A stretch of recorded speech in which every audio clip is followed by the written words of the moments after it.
Welcome to Sisterhood Check-In. I am your author and coach, Nadira Lewis, and it is Friday. Woo! It is yet another Friday that we get to be here to join you here on Sisterhood Check-In. I am excited. I hope you guys are having an amazing week. Thank you so much for tuning into today's broadcast. If you are watching us on YouTube, make sure you click the subscribe button, hit the notification button so that you can be notified every time we upload a new video. If you are watching us via Facebook, make sure you click like and share if you are blessed by the content that we bring to you every Friday. So, guys, I hope you guys had an amazing week. I know that I did. I'm losing my voice a little bit, but it's okay. We're going to roll with it because you know me. I'm going to do what I got to do. Anyway, I'm in my lane. I'm in my purpose. So guess what? If I have to keep talking until my voice is completely gone, then that's what I'm going to have to do. But don't worry, I got some stuff I got some herbal things that I'm doing to keep my voice elevated and continuously going because nothing is going to stop me from talking to my special guest today, Laneen A. Haniah. Woo! You guys are in for a treat. I'm telling you, this woman of God here. I'm telling you, you think you know somebody until you actually, it's easy to look at somebody from externally and look at them and think and assume so much, but you never really know a person's story until you walked in their shoes or had a chance to be able to talk to them. I did a meme a couple of months ago, and I was saying, don't talk about me until you've talked to me. Don't judge me unless you've actually seen me or been in my shoes. So sometimes we have to get to know people for who they really are in order to determine exactly why they are the way they are and why they're as dedicated to whatever it is concerning their purpose or what they stand for. We just don't know. There's a story behind every person that has overcome. So we're going to play this quick video. And when we come back, the next person you're going to hear is that of my amazing guest, Laneen A. Haniah. Make sure you call up your girlfriends and let them know Sisterhood Check-In is on, and go get you some popcorn because you're going to be in for a treat. Be back in one moment.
And we are back here on Sisterhood Check-In. I have to say, Laneen, your lighting is amazing. Thank Simply you. amazing. You looking all bright and brilliant over there. Welcome to Sisterhood Check-In.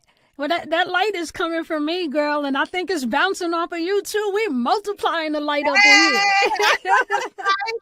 I know that's right. I know that's Right, right. right, Just right. another light. I know that's right. Laneen, I am so excited to be able to have you here on Sisterhood Check-In. I'm so humbled and I am like super, like I got like bubble guts because I'm so excited to hear about your life. Even though I've known you probably a good, let's see, Adams 20, I probably known you probably around 19, 18 years, something like that. Because I think my son was like, he was very little when I first met you. That was like, yeah, that was about 18 years ago. It doesn't seem like You're aging us. Can we move on from that, please? oh yeah. Well, we never said look, we are aging gracefully, honey. Yes, darling. Yes. This is Tell what it. Tell it. let me tell you, I used to be really concerned about saying how old I was. Now I want you to know how old I am, because I want you Right. to see that I'm aging gracefully. So I am That's not right. old. I am aging into time Yes, beautifully. we're marinated. That's what it is. We're Yes, marinated. absolutely. I totally agree. So, Laneen, to help my audience understand, I may know a little bit about you, but help my audience understand, how did you become the woman that you are today?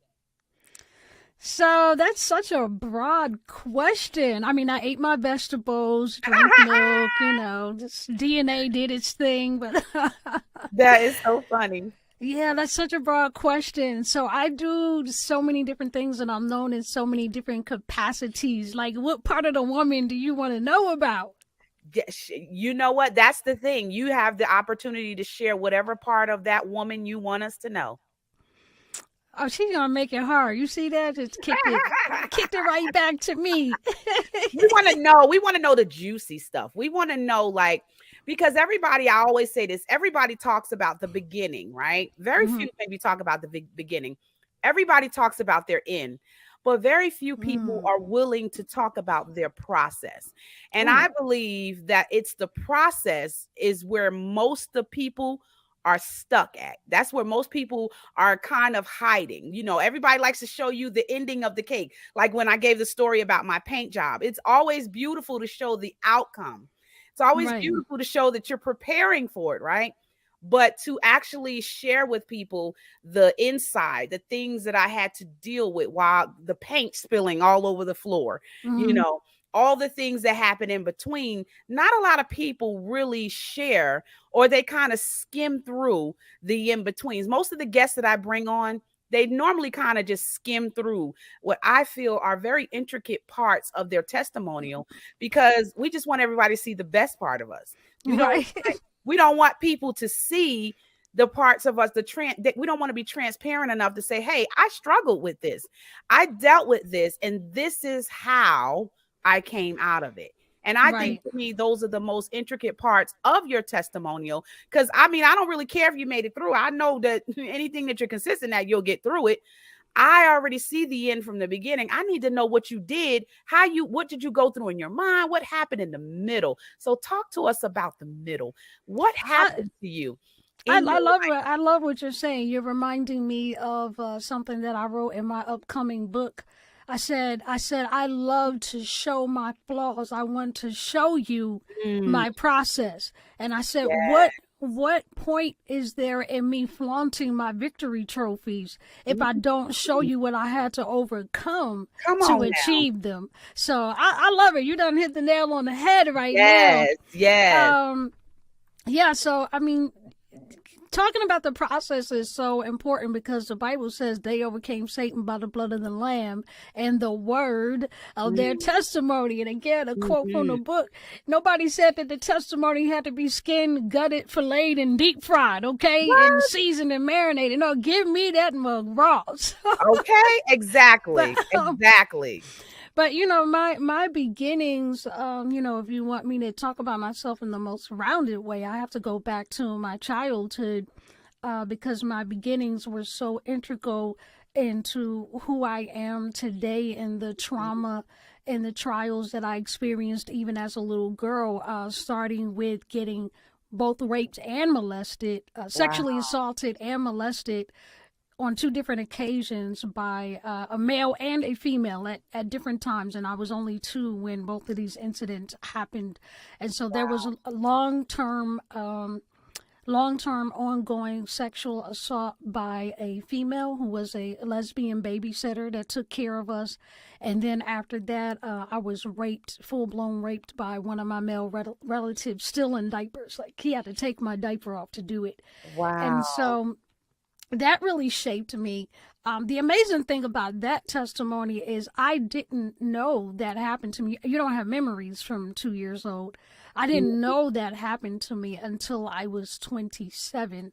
When I was 27 years old, I started writing my first book, The Spirits of Sexual Perversion, reference book, which has been running strong now for 17 years. That book has been out 17 years all over the world. But at the time that I was writing that book, Yahweh was using me to help people understand how to get deliverance from sexual strongholds. And me being the very transparent person that I am, giving that raw fish testimony, was bearing my own experiences that led me to even want to or need to write that book. And as I was writing the book for the first time and reflecting on my childhood, for the first time, I realized that I was not a normal child. I was abnormally obsessed with sexuality when I was a child. And being a mother of 4 at the time, pregnant with my 5th child when I was writing that book, all of a sudden it clicked like, hey, this is not normal. This is not normal. And so when that happened, I prayed to God and I said, Lord, something happened to me. From everything that I know from my years of ministry and counseling, something happened to me, and I want to know what happened to me. And it was during that time that he took me into an open vision and actually showed me myself getting raped at 2. And then I was able to confirm that with my older sister because I just couldn't believe it really happened. But I smelt it. I felt it. I could see the room. I could smell it, saw all of the furniture piece by piece. And I called my sister and I'm like, hey, when we lived in such and such, did we have a green table over on the left wall? Was my crib over by the, you know what I mean? I'm explaining to her how the room was set up. And she's like, yeah. And I'm like, so did so-and-so come and spend the night over there? And she's like, yeah. And so she's answering all these questions. And I'm like, wow, this really happened to me. So that was a real eye-opening moment for me because, again, I was 27 by the time I realized this happened to me, but I was immediately able to reflect on my life as a whole and my really promiscuous behavior, my sexuality patterns, and to realize like, wow, this was a seed that was planted in me before I ever had a choice. My sexuality was awakened. My innocence was literally ripped from my soul. Not only as a child, but as a time when I wasn't even aware that it happened. So I couldn't even have any memory of it to go get therapy for it, to even say, hey, I remember this happened to me, when I was 5 or 6, I need to talk to somebody about this. And so the unseen damage running in the background really created a very dysfunctional life for me. And I was very, very promiscuous growing up, and that led to obviously a lot of trauma, a lot of broken relationships, a lot of rejection, a lot of pain. And so those were my beginnings. I'm kind of getting ahead talking about my teenage years. I have to back up and cut in any time here, but I have to back up to the thing that I can remember. This was the first most the most transforming thing happening to me that I have a conscious memory of was contracting a chronic illness at the age of 8. And so I went from being a very, very normal, I was never normal. I take that back. There was never a time in my life I was normal. I was a very average, typical. I lost your volume. I can't hear you anymore. No, I had it on mute. I was saying to myself, like, I definitely can relate to that. Yes. But I was really, average and typical in terms of physical activity and, my growth, where I was just average height, weight, whatever. But I was pretty aggressive. I was a tomboy back then. I used to get in fights. I was kind of a baddie. And I played football with the boys, and that was me. I used to knock on doors and run. I was just starting trouble in the neighborhood. And all of a sudden, I just became really inactive. Just I loved being outside playing, and I just used to sit around a lot. I just stopped playing and stopped being active. And I remember one time the man that my mom was married to at the time was really irritated with me because I used to sit around the house all the time and bug him while he was trying to watch sports. And he's watching baseball. And I'm like, ew, why are they spitting? Why are they scratching themselves? What are they doing? And he's like, why are you in here? You know, it's summertime. Go outside. And so he told me to go outside and run up and down this hill. He wanted me to get some exercise and told me to run up and down this hill we have behind our home. And so I did that. He told me to do it 10 times. And I couldn't run, but I was determined to be obedient and go up and down 10 times. And it took me about 2 hours to do it, which was really weird because, you know, I think I was 9 at the time. Yeah, I just turned 9. So, you know, I should have a ton of energy at that time of life. And when I came back in the house, like I almost crawled up the stairs to my room. I was just exhausted and hurt. I didn't know what was wrong with me, but it didn't really click that something wasn't right. I sat down on the bed and I couldn't bend over to untie my shoes. Like I could barely move. So I asked my older sister, I said, will you untie my shoes for me and take them off? And she's like, what? I'm not taking your shoes. Take your own shoes off. And I said, please. I was like, I can't do it. I said, I can't do it. They're too tight. And she's like, what's wrong with you? So she looks down at my feet and immediately she's like, oh my God, Laneen, what's wrong with your feet?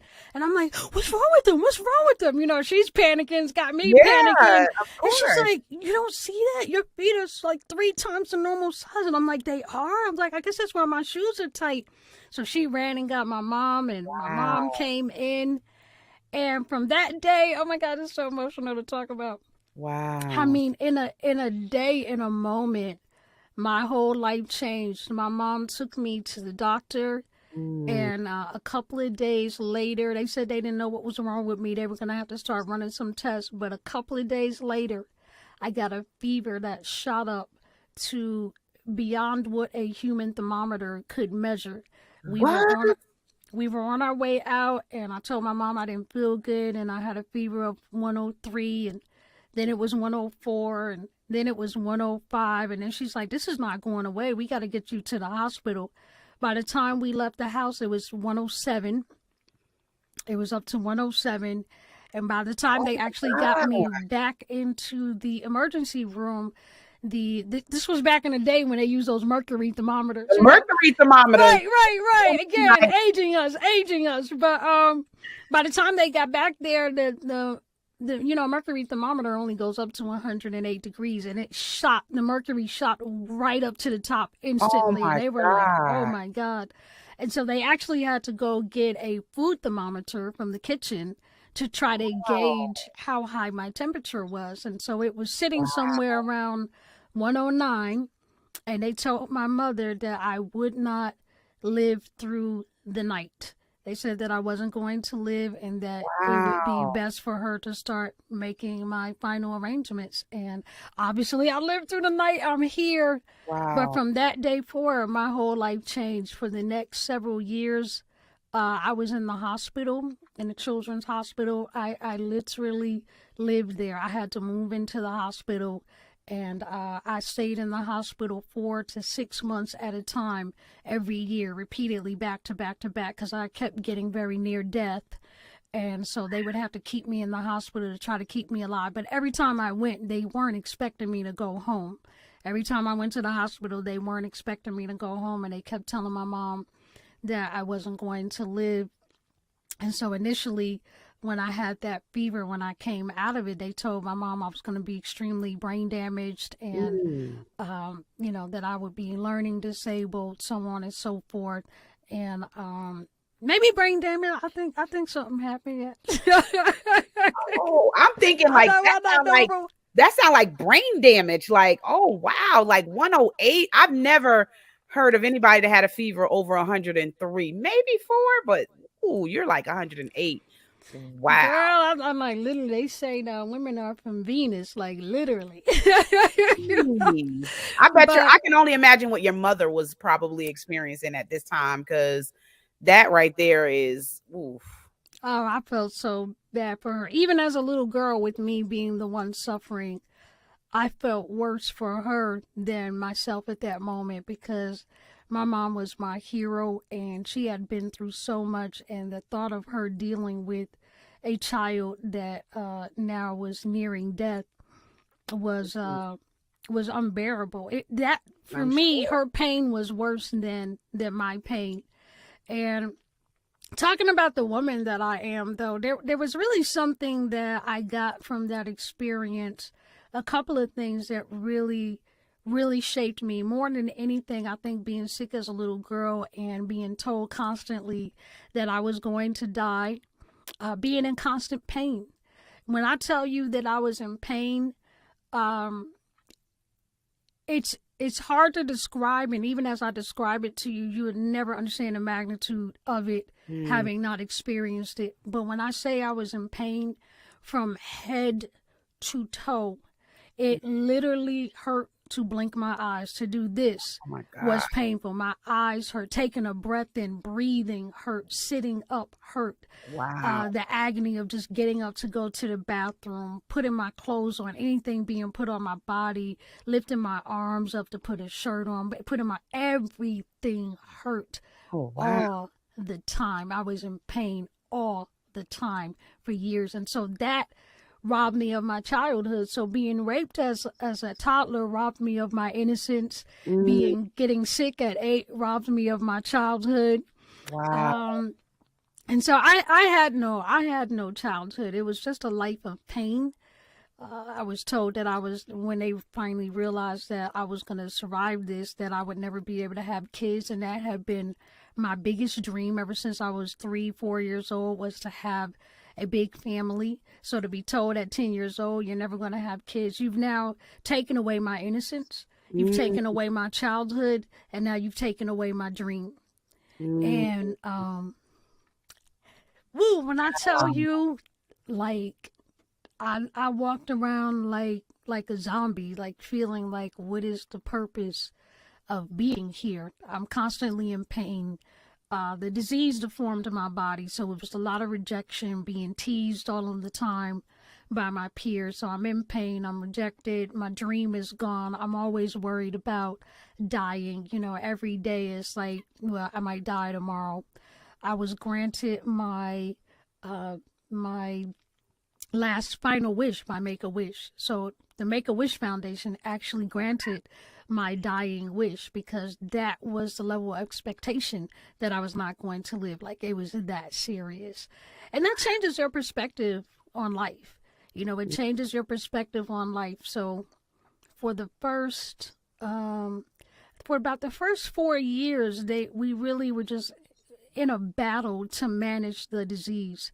So initially I was diagnosed with JRA, juvenile rheumatoid arthritis, and they mm. were treating me for that. But the treatments weren't working, and it turned out that I had lupus. And they Mm. hadn't checked for that, because lupus is not something that little girls get. I was way too young for them to even consider that I would have lupus. That is a disease that you get later in life. And so Mm. it turns out that the medication they were giving me for the arthritis was actually agitating the lupus. So they almost killed me with the medicine they were giving me. Oh. But once they figured out the right medicines to give me, and I finally got stable enough to not live in a hospital anymore and start to regain some normalcy of life. And again, my life was never normal, but it got a little bit normal than living in the hospital. Right after that, I'm going into my teenage years, because around that time I was 13, and so that's that awkward stage of life. And me and my mom just, I was a teenager, so, and I was Mm. an angry teenager at that. I was angry and aggressive from the medications. I was on a ton of medicine, and they really affected my attitude. My mom was going through her own thing. So after surviving all of that, she and I just started to clash all of the time. And so I'm just miserable at home, and my mom just thinks I'm a nutcase, and I may or may have not been, who knows. But she had me committed to a mental institution when I was 15 Wow. for Really? no reason. Uh, there was a reason in her mind, but it wasn't valid. She thought that I was doing something that I wasn't doing, and I kept trying to explain to her that that was not the case. But her being my parent and me being a minor, when she told them her side of the story, they believed her. And so after spending years and years and years Wow. in a medical hospital, and finally getting out of these hospitals and living a normal life, I was put in a mental institution for 3 months. And the only What? 3 months.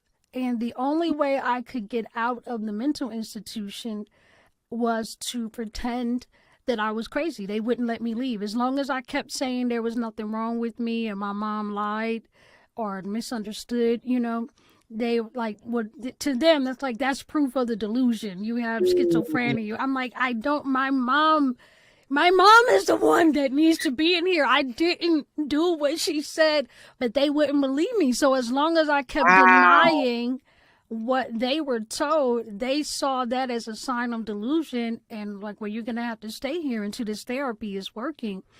And so in order for me to finally get out of that mental institution, I had to start pretending I was taking their medicine. I was stick it under my tongue and spit it out later. But I had to pretend that I was taking the medicine. I had to pretend that I was crazy. Start confessing to what my mom said happened and telling them that I was depressed and I was hearing voices. Like, I had to actually go along with their narrative and then pretend that the medicine that I was sticking under my tongue and spitting out, I had to pretend that it was working. But because I had been at the instant, you know what? I've never told anybody this story. This is a first. Wow. You're getting a no, this has never been broadcast to the public. Well, But we are honored to be the first. you but after watching the other kids that legitimately had mental illness for 2 months and observing their behavior, I'm like, okay, I know how to play this role now. So after 2 months of observing them, I knew how to play the role for the doctors to convince them that I understood, that I was getting better, that the medicine was helping. And that's how I finally got out of the mental institution. But let me tell you, leaving that place, I hated my mother. Now, we have a good relationship now, but I hated her. And I don't mean disliked, I mean hated her to death. Like, she dropped dead in front of me like deuces, because it was so traumatizing I'm sure. to be institutionalized. And then, I went back to school and everybody was calling me crazy. So now, on top of being deformed from the disease, now they think I'm crazy too. So they're calling me nut job and psycho. And girl, let me tell you, I was messed up. I was a messed up little girl.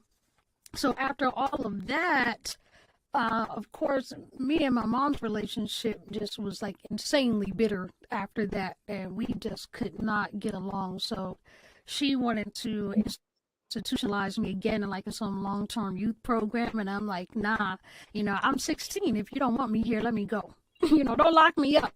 You think something's wrong with me, but I think I'm fine. So if you don't want me here, just let me take care of myself. Right. And it was hard to talk her into that, but she finally let me go, because I told her if she didn't, I was going to run away and she'd never see me again. And she knew that I was, I would do it. You be the one to try it. Oh, no, I didn't try it. I had actually ran away twice already Oh gosh. and pulled it off. So she knew that, yeah, like my little daughter, yeah, she'll pull this off. I don't want to lose her, so I'm just going to help her live the life she Wow. wants to live. So I was out on my own at 16. And it was just crazy after that. I feel like I'm talking so much. You must have No, you're something to good. say. No, I'm actually, trust me, I will have my time frame, but Okay. I will have my time frame. I'm just allowing you the opportunity to share, what you're going through while I'm working on my camera. I got a call, so the call kind of like interfered with Okay. my camera. So I'm waiting for my camera to catch up. So no, you're great. Continue. We're gonna Yeah, take after, within the next 5 minutes, we're gonna take a commercial break and then we'll go ahead. But go ahead, continue. I'm working on my camera, getting it back after this phone call. So you're good. All right. Well, I left home at 16. My mom had us living in like a lower middle class neighborhood, but we weren't in the hood by any means. She did a great job of. She was great single mom. She had some issues, but I really really appreciate her. Let me throw that out there. And Yeah.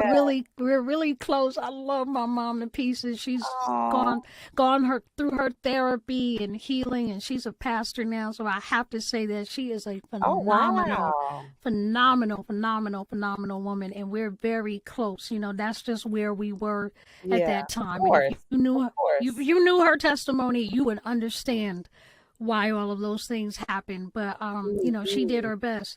But regardless, sometimes your best is not good enough, and her best had me out at 16 on my Oh, own, I can and understand. I was poor, so I went straight to the hood, and I wasn't really versed on hood life. And let me tell you, I got beat up. I got raped. I had my Wow. own apartment, and drug dealers took over my apartment because now I'm a 16, 17-year-old girl living on my own in the hood. They wanted that as a drug spot, so they forcefully took over my apartment and started selling drugs out of my apartment. When they beat up one of my friends when he came over, I mean, it was Wow. a disaster. So living that life, I ended up not graduating from high school because who cares? And I was a straight A honor roll advanced placement student, so that was just tragic. But a high school graduation loses its significance when you don't even know if you're going to be alive the next day. And Mm. so, it mattered to Mhm. me, but it didn't matter as much as trying to survive when from day to day, I didn't know if these drug dealers were going to kill me, if they were going to rape me, if I was going to get beat up again. One of the neighborhood girls, she was a bully, like one of these really manly girls. She beat me to a pulp for no reason. I didn't do anything to her. We had no altercations. I thought we were friends. She beat me until I was unrecognizable. Wow.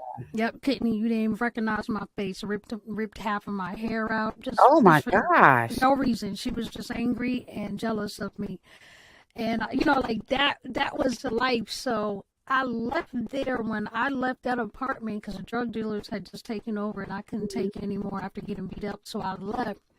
But when I moved to a new city, and when I moved to the new city, it was like I need a gang.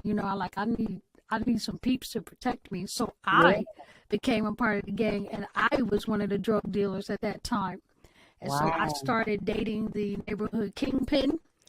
Yes, I was the top girl on the streets. I was street wifey, and I handled Street all his wifey. trans Ah, street wifey. Now he had a real wife at home. I was street wifey, and street wifey. everybody knew. Okay. Everybody knew, like, oh yeah, she's with him. And so I handled all of his transactions on the street, handled his packages. So now I'm this tiny little 95 pounds, 18 years old, pushing crack, out on the streets at 2 in the morning, people literally getting shot in front of me. I saw two people get shot dead in front of my face during this life. I was robbed at gunpoint in one of the spots. Somebody put a gun to the back of my head to rob the Wow. spot. Like, this was the life, you know what I mean? This is the life Right. that I was living at that time, leaving home. And so it was just constant. I mean, I went from fear of losing my life from the disease to now fear of losing my life in the streets. And it was just one thing after another of always not knowing if I have tomorrow. I lived from the time I was a little girl when I found out I was sick. My whole life has been lived not knowing if there is a tomorrow. And so that was one of the most powerful things that really shaped who I am today. People really marvel about how productive. I see we're running a long time, so I'm skipping now. But people marvel at how productive I am, and like how I'm able to get so much done. But for me, you have to understand, for after decades of living decades of living under the constant threat of death, even though I don't live that life anymore, it really shaped my mentality that I walk with a keen awareness of today is all we have, in a way that it is above average. It's not normal. Like, today is all we have. Everybody knows that. But knowing something and walking in the keen awareness of it is not the same thing. You know, revelation is not application. Everybody knows we can die at any moment, but people don't live like you can die at any moment. I live every day like I can die at any moment because for years and years and years, I literally could die at any moment. Wow. It's amazing that you said that. We're going to take a commercial break, but it's amazing that you said that because I was talking to another friend of mine that had that same perspective that he kind of grew up in the street, you know, just the kingpin in the area where he lived at in terms of selling drugs and doing things like that and just being locked up, going through so much street life and having that keen awareness that you, like you said, that you could die or something could happen to you at any moment. So now when you look at his work ethic, he's always on the grind. I always admired that about him because he would always, every time I turn around, it was like, don't you rest? You know, and he was like, I've got too much to catch up. I've had enough time doing living my life the way I wanted to. Now I have to live my life with purpose. So everything that he does now is intentional. He doesn't, I mean, I watch this guy work 7 days a week. And I had him help out my cousin when my cousin lived with us in Florida. And he had him working. And he was just, and I used to be like, and when he wrote his first book, I was the first person, I was like, I'm going to get his book because he's actually somebody that actually walked out the things that he was professing and teaching. So I was really like motivated when he got his book because the book talked about a lot of what he talked about is the importance of, you know, we think that we got all the time in the world. You know, but when you actually are going through or you've had a childhood or you've had a life where you, especially with us coming up, growing up in the hood, you know, things, you know, seeing people shot all the time was a norm. You know, it became like norm, like, oh, okay, you know, growing up in New York, New Jersey, it was just normal to live that type of lifestyle. But when you are at a point in your life where you sit back and you reflect, you start to realize, wow, I've spent a lot of my life being a part of this and a part of that. And there comes and some people might say it might be, you know, at a certain age, but I think it just comes at a time when you start to appreciate where you are and you start to, you, like you said, become aware of the fact that time is something you can never get back. Right. You can replace money, but you can never replace time. And as you get older, you become more heightened of the time that you have left because you don't know if your time is going to be the same as it was back then. So you live with a different awareness. So I definitely understand pretty much where you're coming from with that. But we're going to take a quick break. And we're going to continue with our special guest, Laneen Haniah. Are you guys enjoying her testimonial? I'm telling you, this is just a tidbit of it. She hadn't even gotten to all of what she is going to share with us. So make sure you guys stay tuned. We'll be back with our special guest after this.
Stop.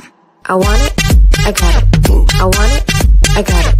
I want it, I got it. I want it, I got it. I I want it, I got it. I want it, I got it. I want it, I got it. I want you to remember that God's created everything you see. He breathed it into existence. You remember when his people were caught up in slavery? He rescued them. What he did was he parted the sea and he made a way for them, and then he delivered their enemies to them, and he unlocks wombs, and he provides water from a rock, and he provides manna from heaven, and he brought down the walls of Jericho. He froze the sun, allowing victory. He's toppled giants with tiny stones. He's brought fire from heaven. He's shut the mouths of lions. He preserved life in the belly of a well. He's fed thousands with a few loaves.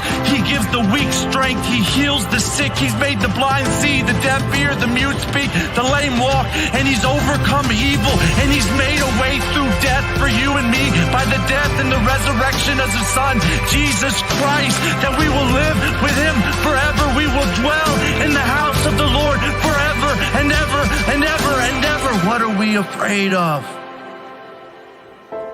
His resume is flawless. He controls everything. And he loves you.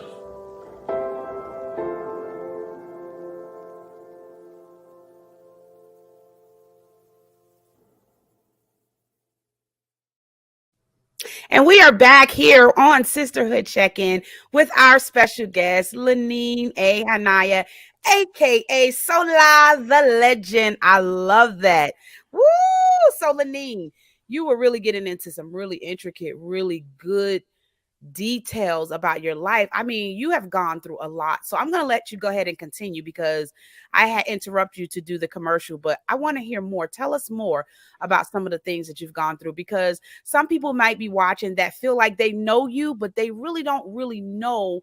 Sometimes people may look at you and say, oh yeah, I know her. You know, we went to church together. She came here, but you're going to take this opportunity to share who you really are from your perspective, which is the only perspective that really matters. The only one that matters to me. Right.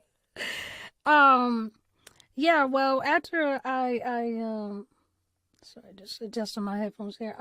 But after I moved out when I was 16 and I was on the streets living that drug thug life, I lived that life for a little while and I ended up getting pregnant. So I didn't want to, the doctors telling me I would never have kids. I never accepted that. And part of my promiscuity was actually trying to outrun that negative prophecy that was spoken over to me. So like, let's have sex as much as I can with as many people as I can, unprotected. Maybe at some point in time it's gonna hit, you know. And so that was like a really crazy wild life, but I did actually end up getting pregnant. And so at that point I was like, man, I don't want to be raising my child in prison, so I got to stop living this life. This dream finally happened for me. I need to stop living this drug life. So call myself going clean, but I didn't have anywhere to live. I was living in this really cheap little room. It was the dead of winter in New York, and the landlord wouldn't turn the heat on.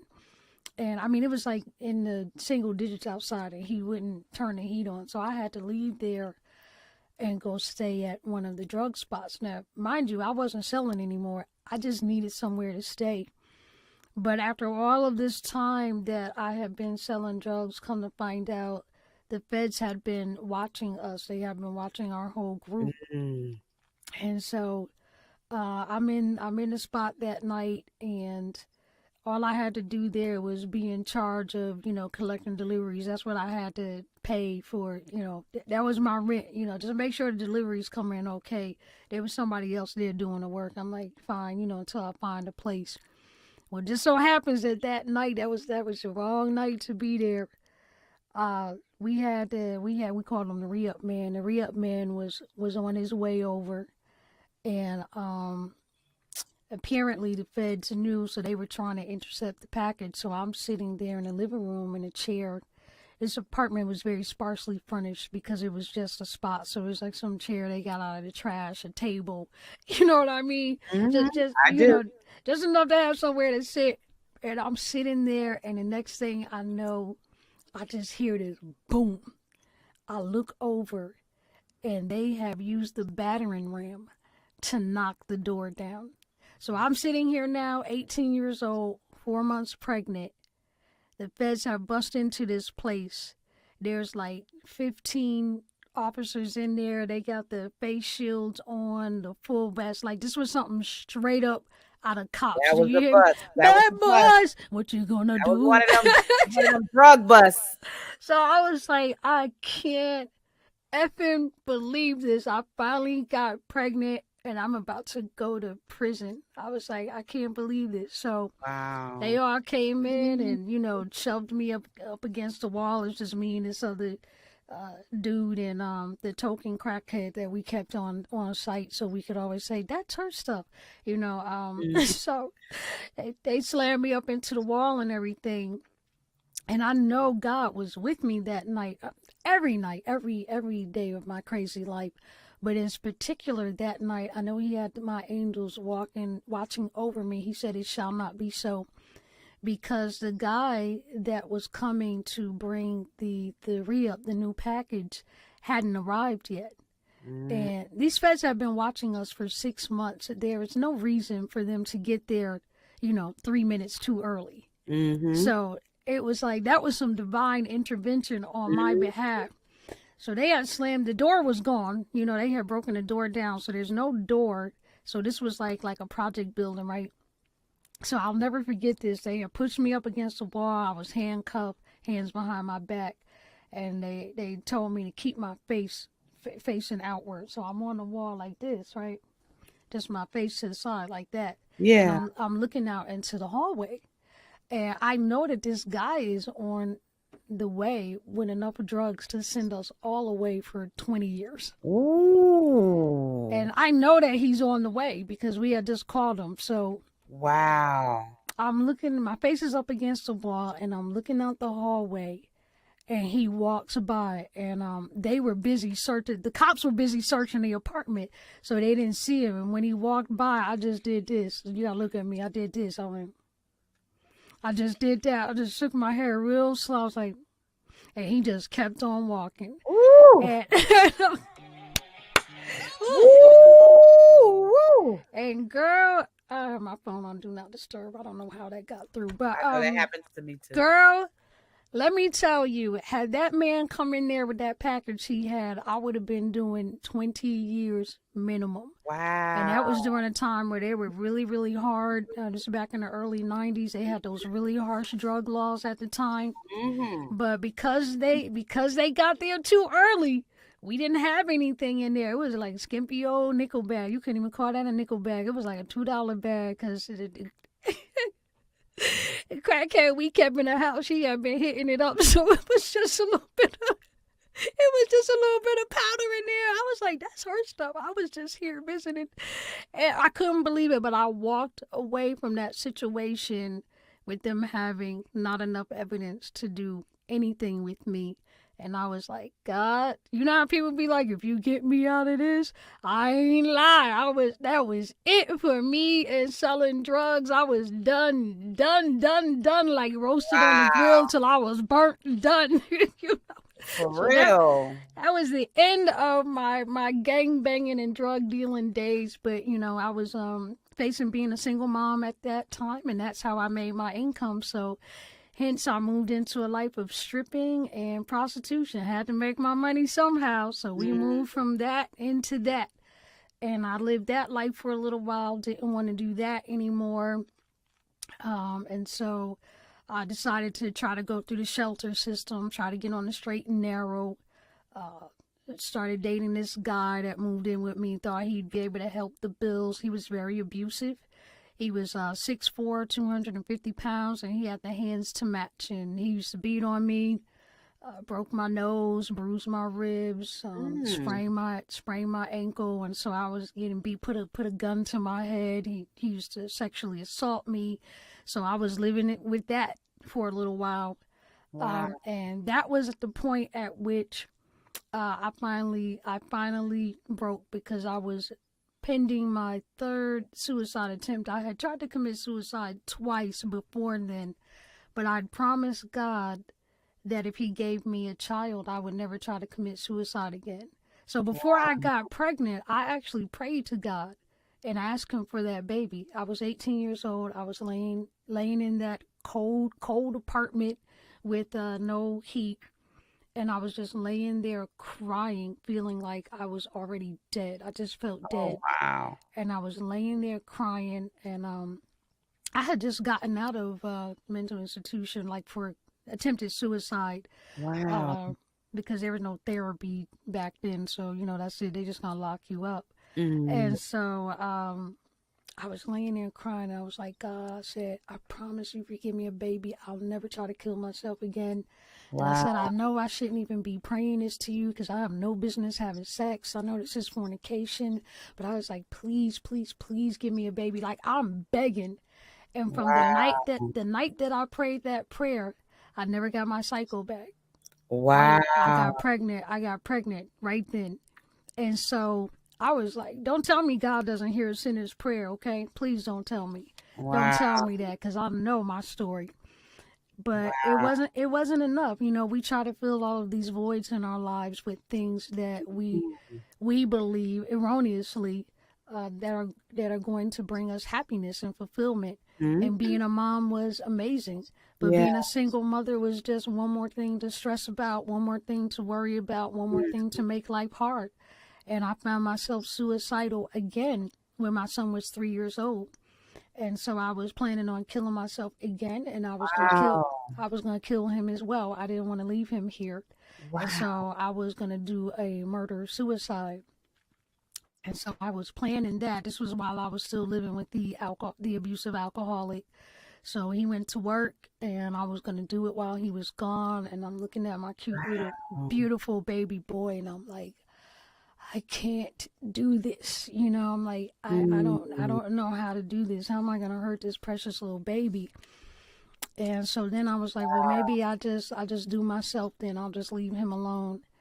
And that was the day that I really, really dedicated my life to my Lord and Savior. I laid on the floor that day for hours, just crying. And I mean, until I was dry heaving. I cried until I was dehydrated. Oh, wow. And I just was begging God to kill me. I was like, God, please kill me. Please, please. I promised I wouldn't kill myself, but you can do it. I was like, please kill me. I mean, like, just hours and hours. Please kill me. I'm begging you. I don't want to be here anymore. And, I had dried snot all over my face. My eyes done turned inside out, eyelids. Girl, I'm just like choked up, because I just listening to you is like, I understand those moments where you can sometimes be so desperate for God to intervene. And then you look back in your life, you're like, man, God, I seen you there. You were here. You were there all throughout my life. Because we don't know that, he always has his angels watching over us, even before we even come to the knowledge of him, because of before he knew us, he already predestined us. Right. So we don't know that. And we just look back and be like, man, God, I see you here when I was just crying out here. I see you there, when I was on. So when just listening to you, I'm like visualizing myself those same moments that I begin to say those same words to God in my life. But go ahead. I'm not going to cry. I'm just going to listen. I'm a crybaby, so I'm not going to cry. Well, at that time, I'm kind of a clown. You know me well enough to know I'm very silly. And I always got a sense of humor in the worst of situations. And so after crying for so long, and like I said, it was dry snot all over my face, and I'm just making noise at that point. I didn't have tears anymore. I'm just, and so after about a couple of hours of that, I just suddenly stopped, and I looked up. And you remember Arnold from Different Strokes, right? You talking about Willis? Yeah. In that kind of voice, I looked up. I was like, God, you really not gonna kill me, are you? And it made me laugh. I just started laughing. And so I went from crying to laughing. That could have been the bipolar. I don't know, but hey, it happened. And so That could have been a bipolar. I'm over here cracking up. but I Yeah. started praying. I was like, God, I was like, okay, so let's make a deal here. I said, you're not going to kill me. I said, I will serve you if you'll prove to me that you're real. I said, I don't want my mama's testimony, my grandmother's. I don't want screaming evangelists on the street corner. I don't want a book full of rules, a list of do's and do nots. I said, I want a friend. I said, all I want is a friend who will love me. I said, will you be that to me? I said, if you will be that to me, I will serve you. And Nadira, oh my gosh. So intimate. As soon as I spoke to him, I'm telling you, my life been like a movie, girl. Light rays came into the room. Like literal light came into the room and heat. And for the first time in my life, because, you know, my biological father wasn't there. And I had a stepfather, but, you know, there were some issues with him. And so for the first time in my life, I felt the arms of a loving father. I literally felt God hug me in that moment. And in response to me saying, prove to me that you're real, he was like, let me allow you to experience a father's love. This is what it feels like when your daddy hugs you. And I'd never felt that before. So, you know, I was just like crying. I looked up and I was like, God, you heard me. You're here. You're really here. So, you know, I'm just like, and no, I was not drinking or on drugs at the time. Hello. Good God. Good God. I was just like, and that was it. I mean, from that day forward, God, Yeshua, Lord Jesus, King of Kings, Lord of Lords, became my very best friend. And I was on fire after that. Lots of issues after that, but I knew from that day that I didn't do life alone anymore. And God was really there for me. And I asked him for a friend. And you have to pray to Yahweh the way you want him to reveal himself to you. If you ask for a father, he'll be a father. If you ask for a healer, he's going to be a healer. If you ask for a provider, he's going to be a provider. And so for me, I asked for a friend. And so I got a friend. And so I'm sorry, I don't know why my phone, it's on Do Not Disturb, but it just. My phone sometimes does that too. I don't know why. It just. But, you know, your contacts still come through somehow. He came to be the friend that I asked for. And, you know, I thought that life was going to be after that, but it continued to be very difficult. Oh, God. It was a lot of church hurt.